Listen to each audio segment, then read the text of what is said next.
식사 맛있게 하셨습니까? 네. 오늘도 맛있는 음식으로 섬겨주신 우리 여전도회 분들께 감사드립니다. 우리는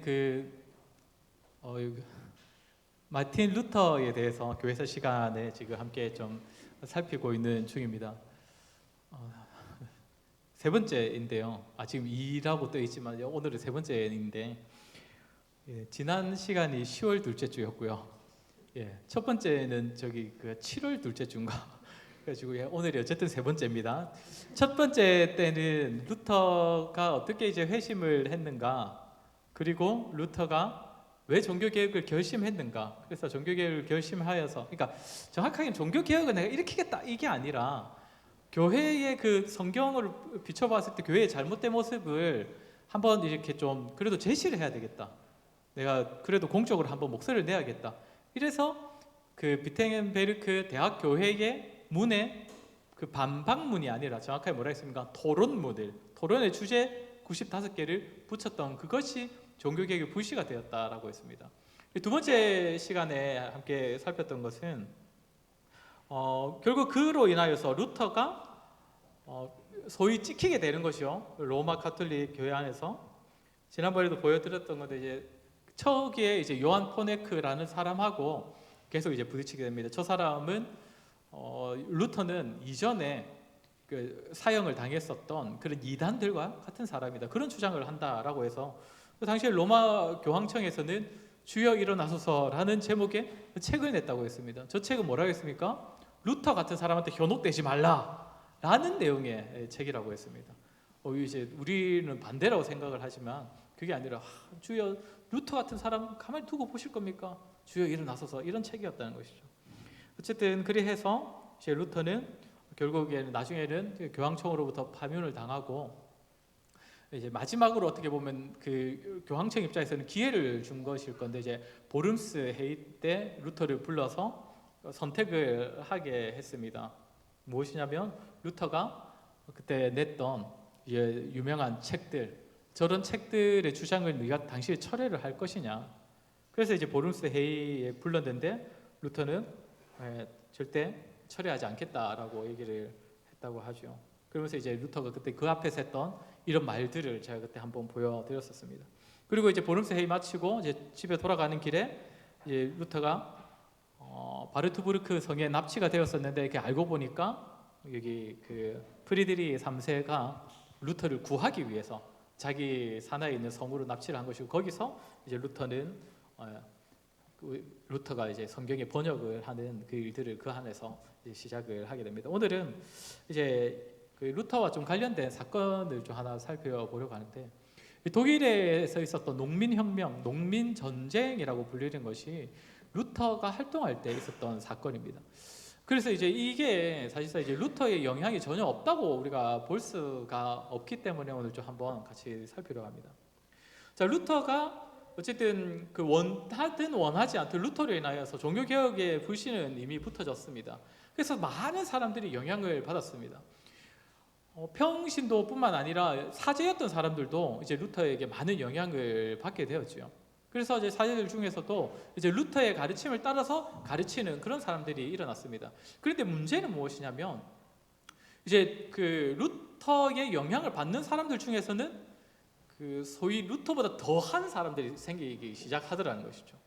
그러니까 루터가 말하는 정도의 수준이 아니라 그것을 넘어서는 그런 일들이 생겼는데, 이제 그중 대표적으로 안드레아스라는 사람이 한 명이 있습니다. 이 사람은 누구냐면 비텐베르크에서 가르치었던 이제 목사이자 교수입니다.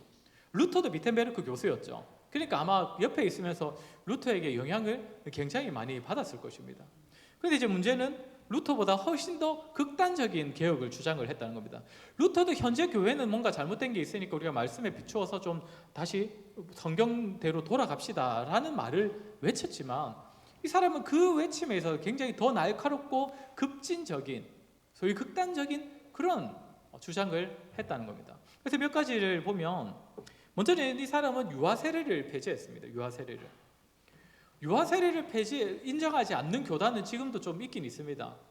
침례교회 일부, 그리고 뭐 좀 제세례파 이런 쪽은 아예 유아 세례를 인정하지 않는데, 왜 유아 세례를 인정 안 하겠습니까? 세례라는 것은 이제 믿음을 고백하는 사람한테 주어야 되는데 유아가 과연 믿음을 고백할 수 있냐라는 것이죠. 그러니까 그런 차원에서 그 본인 입으로 자신의 신앙을 고백하지 않는 사람에게 세례를 주는 것은 옳지 않다라고 보는 사람들이 대부분입니다. 안드레아스도 마찬가지입니다. 안드레아스 그 루터가 교회 개혁을 시작한 그 시발점이 되었던 말씀이 무엇이었습니까? 그 교리가 무엇이었습니까? 이신칭이잖아요. 이신칭이 오직 믿음으로 사람이 의롭게 된다는 거. 오직 믿음이 이제 아무래도 강조되다 보니까 저 사람은 좀 더 극단적으로 간 거죠. 유아 세례는 안 된다. 참고로 말씀드리자면 우리 교단은 유아 세례를 인정합니다. 그죠? 올해도 우리가 유아 세례를 한 번 했었는데 유아 세례를 우리가 인정하는 이유가 무엇이겠습니까? 아이가 믿음을 고백하지 않는데도 왜 인정하겠습니까? 이것은 성경에서 말하는 언약 신학을 우리는 인정하기 때문입니다. 언약 신학. 언약 신학이라는 것을 뭐 다양하게 얘기할 수 있지만 언약의 가정에 기본적으로 하나님께서 주신 자녀는 언약의 자녀라는 겁니다. 그것을 이제 우리 전제하고 있습니다. 그래서 이제 믿는 부모가 한 사람이라도 있는 가정은 기본적으로 유아 세례를 인정하는데 사실 세례처럼 유아 세례 받았다고 해서 다 구원받는 건 아니죠.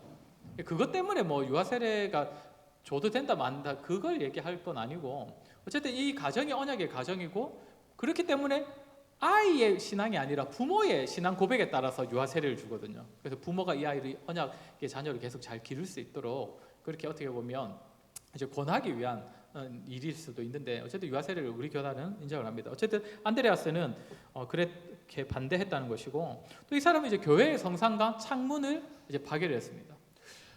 전에도 말씀드렸던 것처럼 사실 중세 시대의 교회들은 성상을 신성시했기 때문에 좋은 것은 아니었습니다. 그 성상이라고 불리는 것들. 그리고 창문에는 대부분 어떤 게 있었습니까? 뭐 모자이크라고 합니까? 약간 그렇게 알록달록하면서 다 보면 이제 뭔가 예수님의 형상을 나타내는 그런 그림으로 되어 있지 않습니까? 사실 저도 개인적으로는 그런 건 별로 좋게 보지는 않습니다. 그런데 이제 이 사람이 왜 극단적이냐 하냐면 이 사람은 파괴하러 다녔다는 거예요.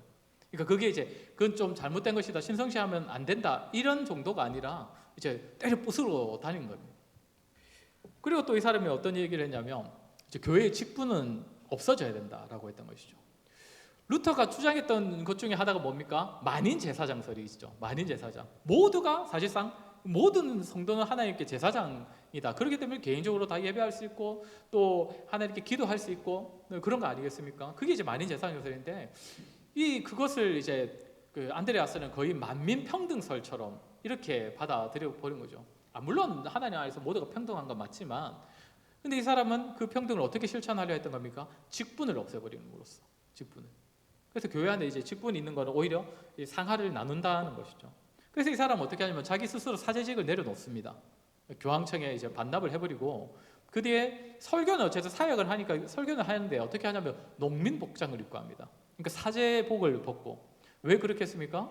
그 당시에 농민이 가장 낮은 계급이었거든요. 가장 힘들고 어려운 그런 계급이었는데 그렇기 때문에 자기가 스스로 굉장히 낮아지겠다는 거예요. 뭐 다른 사람보다 자기가 더 잘난 것이나 그런 게 없고 나도 다 똑같은 사람이다. 그러면서 이제 농민 옷을 입고 그렇게 설교를 했다고 하는데 어떻습니까? 저런 게 어떻게 보면 다 뭐 나쁜 차원에서 시작했던 건 아닌 것 같습니다. 그렇지 않습니까? 모두가 다 공평하다는 것과 또 오직 믿음이라는 그런 교리들을 다 자기도 어떻게 보면 그 교리들로서 교회를 개혁해 보려고 실천을 하려고 하다 보니까 저렇게 된 건데 너무 이제 극단적으로 갔다는 것이죠. 그리고 또 한 사람이 또 있었는데 루터 시대에 토마스 민처라는 목사입니다. 이 사람은 치비카우라는 제가 뭐 정확하게 어딘지를 모르겠지만 여기에 목사였던 사람인데 이 사람도 이제 루터의 가르침을 받았던 사람입니다. 루터의 교육을 받았었는데 문제는 이제 저기서 사역을 하면서 정확하게 이름은 밝혀지지 않지만 저 치비카우라는 지역에 있는 어떤 좀 급진적인 목사의 영향을 많이 받게 되었답니다. 그래서 이제 이 사람도 아까 보았던 안드레아스와 마찬가지로 루터의 가르침을 바탕으로 되게 이제 극단적인 개혁을 주장을 하게 되었다는 것이죠. 근데 이제 이 사람의 특징이 무엇이었냐면 다른 신학적인 것은 안드레아스와 거의 비슷한데 이 사람의 특성은 무엇이냐면 폭력을 정당화했다는 겁니다. 왜냐하면 성경을 봐도 우리가 사실 구약 성경에 나타나는 하나님은 그 좀 속된 말이지만 어쨌든 그 쉽게 말하면 약간 폭력성이 보이거든요. 왜냐하면 하나님께서 사람을 통해서 칼로 심판하시기도 하고 어쨌든 벌하시고 쫓겨나게 하시고 그런 부분들이 있기 때문에 하나님께서 그런 수단을 사용하시는데, 그렇기 때문에 오늘날 이 시대에도 이 나라와 교회를 바로잡기 위해서 폭력이라는 것은 정당화해도 된다라고 주장을 했다는 것이죠. 그래서 이제 이 사람이 바른 말씀을 수호하기 위해서는 우리가 다 같이 일어나자. 그래가지고 이제 시작된 것이 아까 말씀드린 독일의 농민 전쟁입니다. 이때 농민의 30만 명이 동원이 되었다고 합니다. 30만 명. 그 당시에 30만 명이면 아마 결코 적지 않은 숫자였을 것인데, 워낙 많은 숫자가 일어나다 보니까 초기에는 군대도 감당을 못했다고 하죠. 농민들이 워낙 숫자가 많으니까. 그래서 어쨌든 이 사람들이 이제 농민혁명이라고도 그런데, 이 사람들은 어쨌든 세상을 바꾸기 위해 일어나는데 굉장히 폭력적이고 거칠게 그렇게 운동을 하기 시작합니다. 이 사람들이 주장했던 것 중에서 이 사람들이 만든 원칙이 있습니다. 12개 원칙이라는 책이 나왔었는데, 왜 우리가 농민 전쟁을 일으키는가에 대한 책입니다. 이 책이 굉장히 많이 복사되고 팔렸는데, 이 사람들이 주장하는 거 보면 당시 사실 농민들이 굉장히 좀 불쌍했던 것을 우리가 알 수가 있거든요. 여기 어떤 내용들이 있냐면 짐승, 새, 물고기를 사냥할 자격이 없다는 것은 형제에 어긋나고 하나님의 말씀에도 어긋난다, 이런 내용이 있어요. 무슨 말이냐면 농민들은 낚시도 그리고 사냥도 못하게 했습니다. 법적으로 금지가 되어 있습니다. 농민은 그런 자격이 없다는 것이죠. 또 어떤 게 있었냐면 귀족들이 숲을 독차지했는데 사유지가 아닌 숲에 있는 나무는 모두가 다 공유할 수 있게 해야 된다, 이런 내용도 있었습니다. 무슨 말이냐면 농민들은 그러니까 벌목도 함부로 못하는 겁니다. 그러니까 집에 땔감을 하기 위한 그런 나무 베는 것도 금지가 되어 있었다는 거죠, 그 당시에. 그리고 뭐 귀족들이 필요한 이상의 부역을 강조해서는 안 된다는 내용도 있고, 또 그 마땅한 값을 제때 치러야 된다는 내용, 이런 것도 있습니다. 근데 이제 이러면서 이제 이 사람들이 제일 마지막엔 또 뭐라고 하냐면, 여기에 열거된 조항 중 하나라도 하나님의 말씀에 못은 되면 그 조항은 폐기할 수 있다. 그러니까 이 농민들도 결국 일어난 이유가 무엇입니까? 일어날 때 그 근거가 뭡니까? 하나님의 말씀이라는 거예요. 자기들은 하나님의 말씀을 근거로 일어났기 때문에 우리는 정당한데, 문제는 이 수단 자체가 폭력적이었다는 것이죠. 그러니까 그 목적은 분명 하나님의 말씀이었지만 사실상 과정, 그 수단이 사실 옳지 못한 모습이 있었다는 겁니다. 그런데 이제 이 시기에 이제 그 루터가 아무래도 이제 자기 때문에 시작된 거 아니까, 이 그림도 나름대로 유명하더라고요. 이 그림이 뭐냐면 농민 전쟁 중에 루터가 말리고 있는 그런 개입을 해가지고, 아무래도 이제 내 가르침은 이런 게 아니었는데 이건 아닌데라고 하면서 이제 전쟁 중에 루터가 나서서 말리려고 했던 겁니다. 결국 근데 루터가 이 전쟁을 끝내지 못하고 결국 전쟁에 농민들이 패배함으로써 전쟁이 끝이 나게 됩니다. 어쨌든 이 시기쯤에 루터에게 또 하나의 일이 하나 있습니다. 농민혁명이라는 그 사건 말고도 딱 이 시기와 거의 맞물리는데, 그게 무엇이냐면 루터가 이제 결혼을 하는 겁니다. 결혼을 하는 거. 사실 루터가 결혼을 했다는 거는 굉장히 이슈가 될 수밖에 없습니다. 일단 기본적으로는 사제는 당시에 결혼을 안 하잖아요, 맞죠? 결혼을 안 하는데 이제 루터는 어쨌든 그 개혁을 일으킨 사람으로서 이 사람이 어떻게 할 것인가가 뭐 어떻게 할지는 처음부터 뭐 기대했다 이런 건 아니지만, 루터가 결혼을 했다는 것은 굉장히 그 뒤에도 많은 영향을 준 거라고 생각하는데, 루터는 아까 제가 잠깐 보여드렸는데 독일 그리스도인 귀족들의 고함이라는 책에서 무엇을 강조했냐면, 이 책의 전반적인 내용은 그때도 말씀드린 것처럼 교황권에 대한 내용이라 했습니다. 교황권은 그 현재 잘못되어 있는 그 교황권을 비판하고, 또 교황권과 세속의 권세가 부딪힐 때 어떻게 해야 되고, 이런 내용들을 다루고 있는데, 이때 루터가 한 가지 말을 했던 게 무엇이냐면 성직자, 그 당시 사제들에게 결혼하는 것을, 그러니까 독신을 강조하는 것은 성경의 법이 아니고 이건 교황의 법이다 라고 하면서, 잘못된 교황의 법이다, 그건 그러니까 교황은 모순이 있고 오류가 있는 사람이다, 이런 식의 내용을 담고 있거든요, 저 책에서.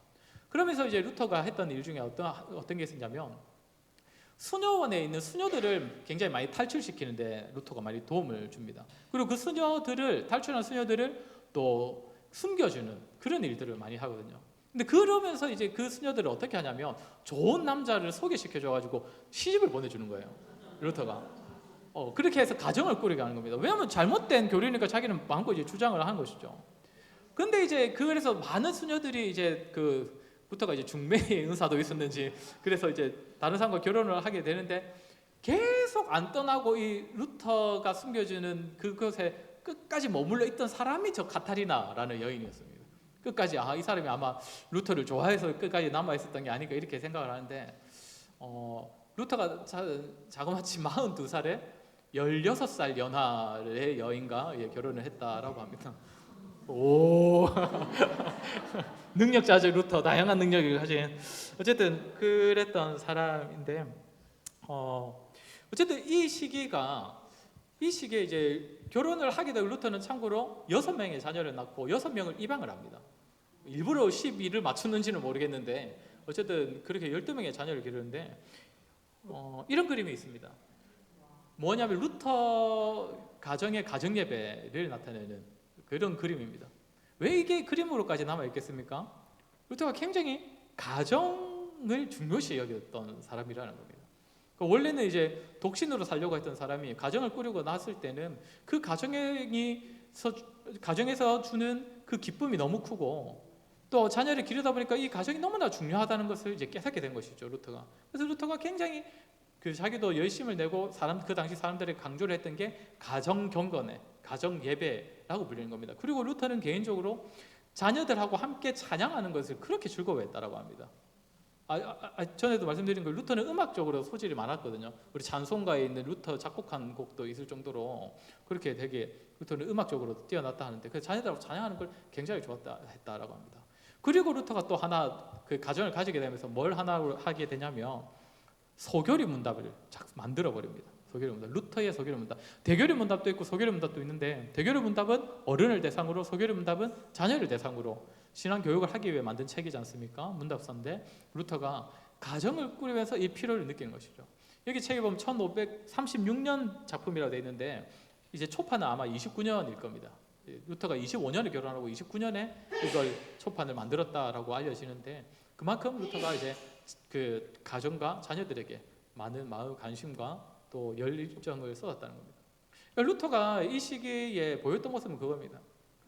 사실 자기가 이제 종교 개혁이라고 하는 것을 가지고 뭔가 나라를 뒤집어엎고 사회를 다시 뒤집어엎고 그래가지고 폭력이라는 수단을 사용해서까지 뭔가 나라를 뒤엎어가지고 개혁을 일으킨다, 그런 혁명과 같은 개혁을 일으킨다. 루터는 사실 그런 사람은 아니었습니다. 그걸 바랬던 게 아니에요. 오히려 루터는 어떤 모습을 보이냐면 한 가정에서 그 가정을 책임지면서 자신의 자녀들을 올바르게 인도하는 그것이 오히려 하나님 나라와 교회를 위해서 더 도움이 되지 않는가 그렇게 생각하고 오히려 그쪽에 더 열심을 가졌던 사람이라는 것입니다. 저와 여러분도 마찬가지라고 생각합니다. 우리에게도 분명 말씀을 따라 살아감으로써 때로는 우리 주변을 또 이제 변화시키는 데에 또 사용받는 쓰임받는 우리가 되어야 할 것인데 그것은 뭐 엄청난 큰 성과가 있는 그런 자리가 아닙니다. 크게 나타낼 수 있는 자리가 아니라 정말 우리가 현재 부름받아 있는 우리의 가정, 우리의 자녀, 또 우리의 부모, 또 우리의 직장, 현재 부름받은 그 자리에서 우리가 말씀대로 살아감으로써 조그마한 영역, 그 작은 영역을 변화시켜 나갈 때에 그것이 참 어떻게 보면 루터가 외쳤던 그런 종교개혁의 삶을 살아가는 것이라고 말할 수 있을 것입니다. 저와 여러분 어쨌든 하나님께서 우리를 보내신 곳, 그 파송하신 그 자리에서 말씀에 순종하심으로써 말씀대로 우리의 삶의 그 주변 영역을 작은 부분이라도 말씀대로 변화시키는 데 쓰임받는 저와 여러분 되시기를 주의 이름으로 간절히 소원합니다.